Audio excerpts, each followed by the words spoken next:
Good morning students.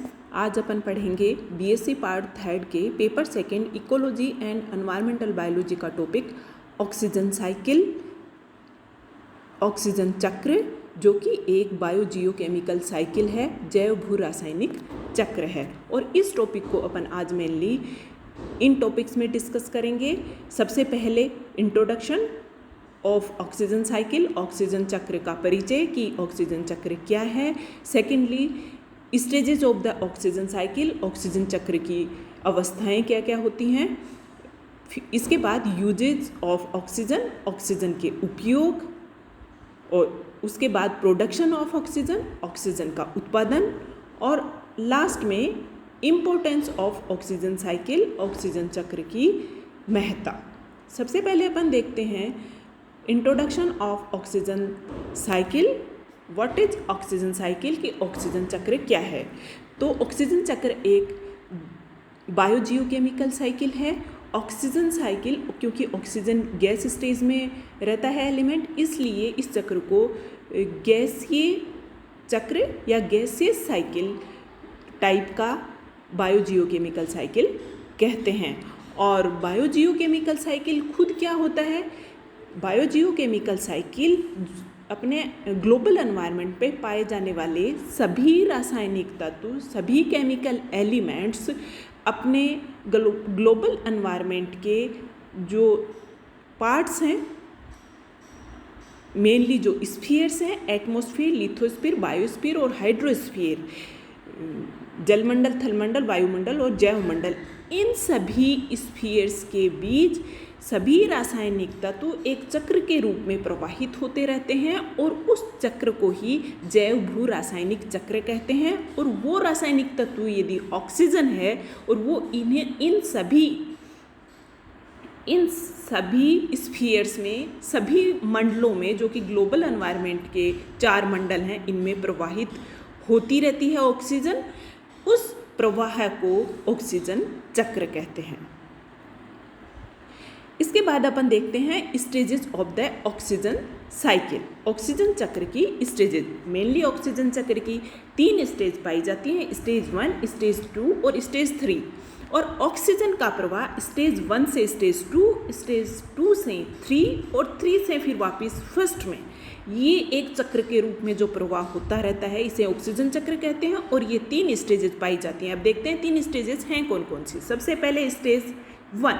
Stage 1 में क्या होता है कि जो ग्रीन प्लांट्स हैं, मेनली जो ग्रीन प्लांट्स हैं, ये ऑक्सीजन का उत्पादन करते हैं। मेन सोर्स ऑक्सीजन के उत्पादन का ग्लोबल एनवायरनमेंट में ग्रीन प्लांट्स होते हैं। और ये ग्रीन प्लांट्स क्या करते हैं, फोटोसिंथेसिस नाम की रिएक्शन या प्रोसेस के द्वारा, जिसमें CO2 लेते हैं एनवायरनमेंट से, और सनलाइट की उपस्थिति में ये उस CO2 को, कार्बन डाइऑक्साइड को कार्बोहाइड्रेट में कन्वर्ट करते हैं, और बायो प्रोडक्ट के रूप में ऑक्सीजन एटमॉस्फेयर में रिलीज करते हैं। तो सबसे पहले स्टेज 1 में फोटोसिंथेसिस की प्रोसेस के द्वारा ऑक्सीजन एटमॉस्फेयर में रिलीज होती है।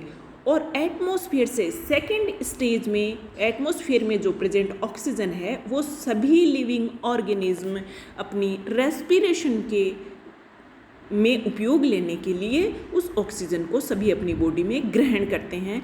ये सेकेंड स्टेज में होता है। और थर्ड स्टेज में क्या होता है कि ये जो ऑक्सीजन, लिविंग ऑर्गेनिज्म ऑक्सीजन को ग्रहण करते हैं, उसको रेस्पिरेशन में उपयोग करते हैं, उसके बाद CO2 के रूप में, कार्बन डाइऑक्साइड के रूप में वो एनवायरनमेंट में रिलीज कर देते हैं। ये थर्ड स्टेज में होता है। और थर्ड स्टेज से जो एनवायरनमेंट में CO2 लिविंग ऑर्गेनिज्म से आई है, उसे जो अपने ग्रीन प्लांट्स हैं, फर्स्ट स्टेज में फिर से फोटोसिंथेसिस के प्रोसेस के लिए उपयोग करके फिर से ऑक्सीजन एनवायरनमेंट में रिलीज कर देते हैं। इस तरह से ये 3 स्टेजेस में ऑक्सीजन चक्र कंप्लीट होता है। इसके बाद अपन देखते हैं यूजेस ऑफ ऑक्सीजन, और ऑक्सीजन के उपयोग क्या क्या हैं। तो मेनली 4 प्रोसेस हैं जिसके अंदर ऑक्सीजन का उपयोग होता है, जिसमें सबसे पहले ब्रीदिंग, डीकम्पोजिशन, कंब्यूशन और रस्टिंग। अब सबसे पहले देखते हैं ब्रीदिंग। जैसा तुम सभी जानते हो, हम सभी जानते हैं कि ब्रीदिंग नाम की जो एक प्रोसेस है, ये फिजिकल प्रोसेस है जिसके अंदर सभी लिविंग ऑर्गेनिज्म अपनी बॉडी में रेस्पिरेशन के लिए ऑक्सीजन बॉडी के अंदर लेते हैं और रेस्पिरेशन के प्रोसेस में ऑक्सीजन का उपयोग होके फिर जो CO2 है वो CO2 को वापस से एनवायरनमेंट में रिलीज कर देते हैं। ये जो पूरा प्रोसेस है ये फिजिकल प्रोसेस ब्रीदिंग कहलाता है, जिसमें कि ऑक्सीजन को इनहेल करते हैं लिविंग ऑर्गेनिज्म। सेकंड है डीकम्पोजिशन। डीकम्पोजिशन में क्या होता है कि जो लिविंग ऑर्गेनिज्म हैं जब उनकी डेथ हो जाती है तो जो ऑर्गेनिक मैटर, जो बायो वेस्ट है, ऑर्गेनिक मैटर है, इसको फिर से ग्लोबल एनवायरनमेंट में मिलाने के लिए, उसके अंदर मिक्स करने के लिए, ग्लोबल एनवायरनमेंट में फिर से उसको एंटर करने के लिए डीकम्पोजर्स उन ऑर्गेनिक मटेरियल को, जो ऑर्गेनिज्म मर जाते हैं उनके ऑर्गेनिक मटेरियल को डीकम्पोजर्स के द्वारा डीकम्पोज किया जाता है। और ये डीकम्पोजिशन का काम ऑक्सीजन की उपस्थिति में ही डीकम्पोजर्स कर पाते हैं। और इसमें भी डीकम्पोजिशन की प्रोसेस में कार्बन डाइऑक्साइड रिलीज होती है और वापस से जो ऑक्सीजन है CO2 के रूप में एनवायरनमेंट में रिलीज हो जाती है। इसके बाद थर्ड प्रोसेस है कंब्यूशन, दहन। किसी भी मटेरियल को, ऑर्गेनिक मटेरियल को यदि जलाया जाता है तो हम सब जानते हैं कि बिना ऑक्सीजन की उपस्थिति में कहीं भी अपन आग नहीं जला सकते हैं। आग को जलने के लिए ऑक्सीजन की ज़रूरत होती है। ऑक्सीजन की प्रेजेंस में ही ऑर्गेनिक मटेरियल जैसे fossil fuels, petroleum, diesel etcetera, plastics, would, इनको जब भी जलाया जाता है बर्निंग के लिए अपन को ऑक्सीजन की ज़रूरत होती है और यह प्रोसेस कंब्यूशन, दहन कहलाता है। इसके बाद है रस्टिंग। रस्टिंग वो प्रोसेस है जिसके अंतर्गत ऑक्साइड्स का फॉर्मेशन होता है और ऑक्साइड्स का फॉर्मेशन, ऑक्सीजन जब मेटल्स के साथ जुड़ती है तो उन मेटल्स के ऑक्साइड बना देती है। जैसे कि अपन सब जानते हैं कि लोहे की अगर कोई भी चीज़ अपन गीली मिट्टी में यदि पड़ी होती है बहुत कुछ दिन के लिए तो कुछ टाइम बाद क्या होता है, उसमें जंग लग जाती है। और ये जंग क्या होता है, ये आयरन ऑक्साइड होता है। आयरन अपने ऑक्सीजन के साथ कंबाइंड होकर के आयरन ऑक्साइड में कन्वर्ट हो जाता है और वो एक जंग होता है जिससे कि मेटल्स का डिके होता है और ये प्रोसेस रस्टिंग कहलाता है। इसके बाद अपन देखते हैं प्रोडक्शन ऑफ ऑक्सीजन, कि ऑक्सीजन का प्रोडक्शन होता कैसे है। ऑक्सीजन के मेन प्रोड्यूसर दो हैं, एक तो प्लांट्स और एक सनलाइट। एक तो प्लांट्स के द्वारा ऑक्सीजन का प्रोडक्शन होता है और एक सनलाइट के द्वारा। प्लांट्स के द्वारा ऑक्सीजन का प्रोडक्शन कैसे होता है ये अपन ऊपर भी डिस्कस कर चुके हैं कि फोटोसिंथेसिस नाम की प्रोसेस द्वारा जो ग्रीन प्लांट्स हैं वो सनलाइट की प्रेजेंस में CO2 को, कार्बन डाइऑक्साइड को लेते हैं और कार्बन डाइऑक्साइड से वो फूड का सिंथेसिस करते हैं कार्बोहाइड्रेट के रूप में और बायो प्रोडक्ट के रूप में ऑक्सीजन को रिलीज करते हैं। और ये बायो प्रोडक्ट के रूप में फोटोसिंथेसिस के द्वारा जो ऑक्सीजन रिलीज होती है ये ऑक्सीजन का प्रोडक्शन होता है। और मेन प्रोड्यूसर्स ऑक्सीजन के प्लांट्स होते हैं नेचर में। अब सेकंड जो प्रोड्यूसर है वो सनलाइट के द्वारा भी ऑक्सीजन का प्रोडक्शन होता है। ये बात अपन सब नहीं जानते हैं या फिर अपना इस तरफ ध्यान नहीं जाता है कि सनलाइट के द्वारा भी प्रोडक्शन होता है। तो सनलाइट के द्वारा प्रोडक्शन कैसे होता है कि वाटर, जो जल है अपना वाटर H2O, ये एनवायरनमेंट में 3 स्टेजेस में पाया जाता है। लिक्विड स्टेज में भी होता है वाटर के रूप में जो अपन पीते हैं, गैस स्टेज में होता है वाटर वेपर के रूप में जो कि एटमॉस्फेयर में पाया जाता है, और आइस के रूप में भी होता है जो ग्लेशियर्स में पाया जाता है जमी हुई अवस्था में।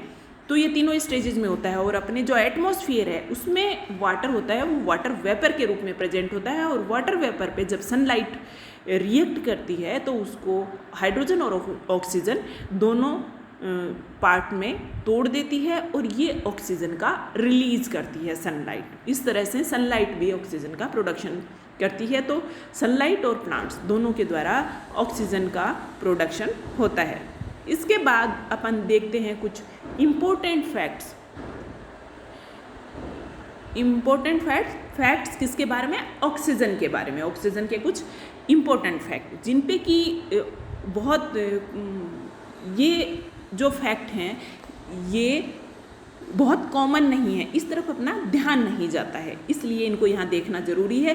तो पहला इम्पोर्टेंट फैक्ट तो ये है कि अपन जब भी फोटोसिंथेसिस की बात करते हैं, ऑक्सीजन प्रोडक्शन की बात करते हैं, तो अपन को प्रोड्यूसर्स के रूप में सबसे पहले ध्यान में आता है ग्रीन प्लांट्स। तो ये बात सच है कि ग्रीन प्लांट्स ही ऑक्सीजन का प्रोडक्शन फोटोसिंथेसिस के द्वारा करते हैं।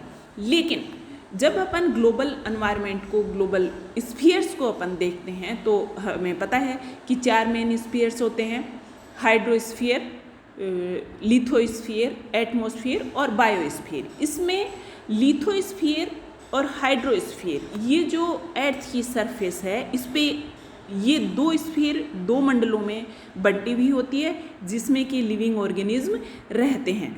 तो लिविंग ऑर्गेनिज्म मेनली अपन लोग जो वर्टिब्रेट्स हैं ये और ह्यूमन बीइंग है वो लिथोस्फीयर में रहता है, और लिथोस्फीयर का जो पार्ट है, लैंड एरिया है, वो अर्थ का कम पार्ट है और ज़्यादा पार्ट पानी से ढका हुआ है। और उस ढके पानी वाले पार्ट में, जिसे हाइड्रोस्फीयर अपन कहते हैं, उसमें सबसे ज़्यादा मात्रा में फोटोसिंथेसिस की प्रोसेस होती है। और ये सिग्निफिकेंट प्रोड्यूसर के रूप में फाइटोप्लैंक्टन्स होते हैं जो कि मेनली ऑक्सीजन का प्रोडक्शन करते हैं, क्योंकि वो बहुत ज़्यादा एरिया में, अर्थ का जो सरफेस है उसका सबसे ज़्यादा एरिया में फाइटोप्लैंक्टन्स, जो कि समुद्र में पाए जाने वाले बहुत छोटे छोटे प्लांट्स होते हैं, वो फोटोसिंथेसिस का काम करते हैं। और जो ट्रीज़, टेरेस्ट्रियल प्लांट्स और ट्रीज़ जिन्हें अपन देखते हैं और जो अपने सबसे पहले दिमाग में आते हैं कि यही ऑक्सीजन का प्रोडक्शन करते हैं, तो ये सेकेंड नंबर पर आते हैं क्योंकि ये कम एरिया में पाए जाते हैं अर्थ की सरफेस के। तो मेन प्रोड्यूसर्स हैं, सिग्निफिकेंट प्रोड्यूसर्स हैं, वो फाइटोप्लैंक्टन्स हैं। ये एक इम्पोर्टेंट फैक्ट है ऑक्सीजन के बारे में। और सेकंड ऑक्सीजन का फैक्ट है कि सनलाइट भी ऑक्सीजन का प्रोडक्शन करती है, जो कि अपन ऊपर देख चुके हैं कि किस तरह से करती है। इसके बाद एक इम्पोर्टेंट फैक्ट है कि एक लार्ज अमाउंट ऑक्सीजन की अर्थ क्रस्ट में स्टोर्ड फॉर्म में पाई जाती है, और वो अलग अलग मेटल्स के साथ ऑक्साइड्स के रूप में कंबाइंड फॉर्म में पाई जाती है। और ये जो ऑक्सीजन है ये अनअवेलेबल, इसे अपन कहते हैं available reservoir pool of oxygen, जो कि चक्र में एंटर नहीं कर पाती है। जब ये ऑक्साइड अर्थ की क्रस्ट से निकल करके सरफेस पे, अर्थ की सरफेस पे आते हैं, या फिर ये उस रीजन में पहुंचते हैं जहाँ पे अपने लिविंग ऑर्गेनिज्म रहते हैं, तो वो उनको डिकम्पोज करते हैं, और उसके बाद ये जो अपना ऑक्सीजन साइकिल है उसमें ये ऑक्सीजन एंटर करती है।